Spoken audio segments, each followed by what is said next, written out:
Today we're going to build this desk.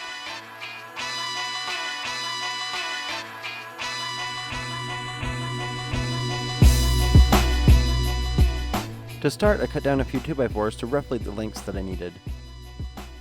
I grabbed a flat piece of plywood to use as a planer sled. I shimmed and glued the pieces down so that any twists in the boards would be removed from the space as they went through. Then I ran them through on the other side, getting to the thickness that I needed. Here, I'm just marking and cutting the angles and tapers on each piece.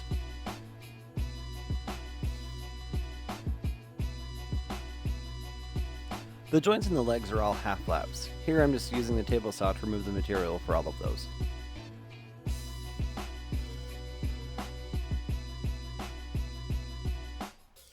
I also cleaned these up with a chisel for a nice flat gluing surface. As I was assembling these joints, I was sure to apply plenty of glue because these joints won't have any added reinforcement.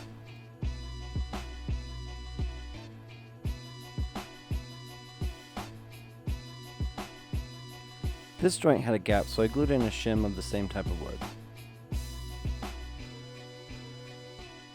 I wasn't as precise with my cuts as I should have been, so I pushed some glue into the gaps and then immediately sanded. This made a decent filler to hide the shame of my imprecision. Now I cut some rabbets into the top rails of the leg assemblies that would hide the end grain of the desktop.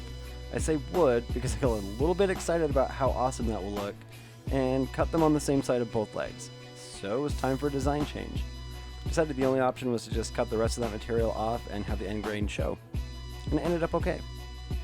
Here I'm using one of the legs to set the blade to the correct angle to trim the rear of the top panel. Speaking of the top, I decided to use a pre-made panel I purchased at the local home center because it was inexpensive and saved me a ton of time milling and gluing it myself.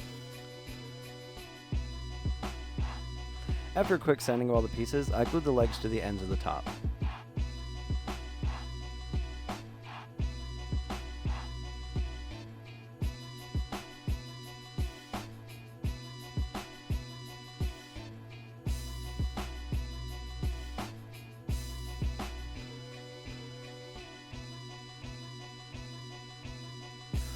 While those joints dried, I made a front for the piece from the offcut of the top panel, and I also cut a board for the stretcher that goes between the legs.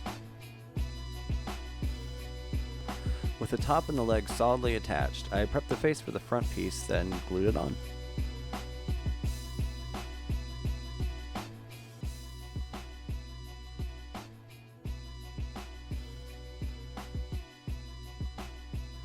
With the front now attached, I drilled some pocket holes in the ends of the stretcher, applied glue, and then installed it.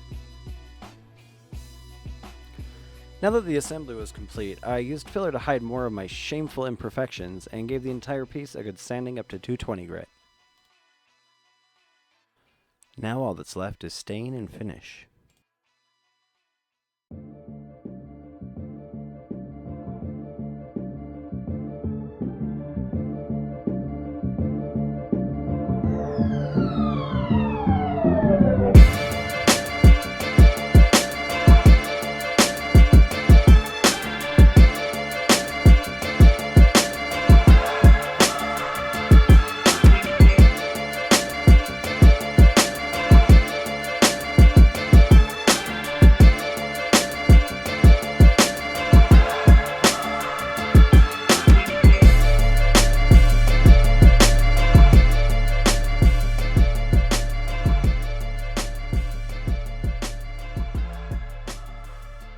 All in all, I really enjoyed this build. The finish may not be my usual preference, but this did turn out really well. If you'd like to see what I'm working on next, find me on Instagram, or just subscribe to this channel and hit that bell icon so you don't miss any of my future videos. Thanks for watching. Bye.